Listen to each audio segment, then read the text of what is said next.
வண்டிகார பெருந்தகே. கதை நியதி. பலனை எதிர்பார்க்காதே. ஒரு குக்கிராமத்தை நோக்கி பண்டிதர் ஒருவர் மாட்டு வண்டியில் பயணம் செய்து கொண்டிருந்தார். அப்போது அந்த மாட்டு வண்டிகாரனிடம் அந்த பண்டிதர், ஐயா, இந்த ஊரில் சிதம்பரம் பிள்ளை என்ற ஒரு வள்ளல் இருந்தாரே, அவர் எப்படி இருக்கிறார் என்று கேட்டார். அதற்கு, அவர் மேலே போய் சேர்ந்துட்டார் என்று பதில் வந்தது. அது சரி, அவரை பற்றி ஏன் கேட்டீர்கள் என்று வண்டிக்காரர் கேட்டார்.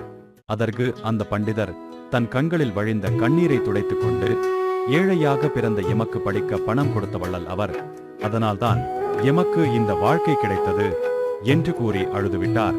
ஊர் வந்தவுடன் கீழே இறங்கி பேசிய வாடகையை எடுத்து நீட்டினார் அந்த பண்டிதர்.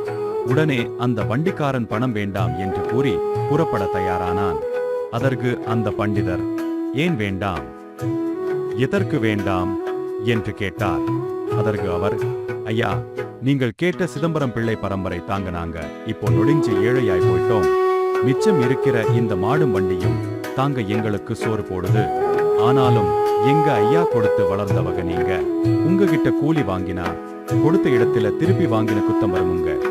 நாங்க கொடுத்த இடத்தில் வாங்குறது இல்லைங்க என்று கூறிக்கொண்டே வண்டியை எடுத்தார் அந்த வண்டிகார பெருந்தகை.